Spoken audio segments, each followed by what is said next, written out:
প্রবীণ সাংবাদিকদের সম্মাননা ও অবসর ভাতা প্রদানের সিদ্ধান্ত। সাংবাদিক কল্যাণ ট্রাস্টের ৩৯তম বোর্ড সভা অনুষ্ঠিত। Senior staff reporter Sohel Rana জানান, বাংলাদেশ সাংবাদিক কল্যাণ ট্রাস্টের ৩৯তম বোর্ড সভায় সাংবাদিকদের কল্যাণে একগুচ্ছ যুগান্তকারী ও কল্যাণমুখী সিদ্ধান্ত গৃহীত হয়েছে। আজ রাজধানীর সার্কিট হাউস রোডস্থ ট্রাস্টের নিজস্ব কার্যালয়ে অনুষ্ঠিত এই সভায় সভাপতিত্ব করেন তথ্য ও সম্প্রচার মন্ত্রী জহিরুদ্দিন স্বপন।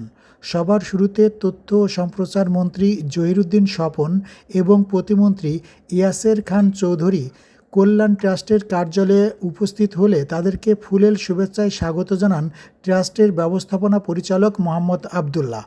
বোর্ড সভায় ট্রাস্টের চলমান কার্যক্রম পর্যালোচনার পাশাপাশি সাংবাদিকদের জীবনমান উন্নয়নে বেশ কিছু গুরুত্বপূর্ণ এজেন্ডা অনুমোদিত হয়। সভায় প্রবীণ সাংবাদিকদের রাষ্ট্রীয় সম্মাননা প্রদান এবং বিএনপির নির্বাচনী প্রতিশ্রুতি অনুযায়ী সাংবাদিকদের জন্য অবসর ভাতা চালুর বিষয়ে বিস্তারিত আলোচনা ও ইতিবাচক সিদ্ধান্ত গ্রহণ করা হয়। এছাড়া সাংবাদিকদের মানসম্মত চিকিৎসা সেবা নিশ্চিত করতে দেশের একটি শীর্ষস্থানীয় বড় হাসপাতালের সঙ্গে চুক্তিবদ্ধ হওয়ার প্রক্রিয়া শুরুর বিষয়েও সবাই ঐকমত্য পোষণ করা হয়। পেশাগত দক্ষতা বৃদ্ধিতে সাংবাদিকদের জন্য ফেলোশিপ কার্যক্রম দ্রুত বাস্তবায়নের দিক নির্দেশনা প্রদান করেন মন্ত্রী। সাংগঠনিক গতিশীলতা বৃদ্ধির লক্ষ্যে সভায় তথ্য ও সম্প্রচার মন্ত্রী জহিরুদ্দিন স্বপন তার পরিবর্তে সাংবাদিক কল্যাণ ট্রাস্টের চেয়ারম্যান হিসেবে দায়িত্ব পালনের জন্য প্রতিমন্ত্রী ইয়াসের খান চৌধুরীকে মনোনীত করেন।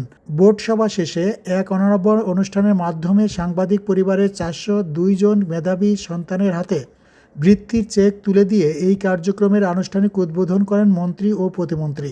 এ সময় সাংবাদিক নেতৃবৃন্দ এবং ট্রাস্টের ঊর্ধ্বতন কর্মকর্তারা উপস্থিত ছিলেন।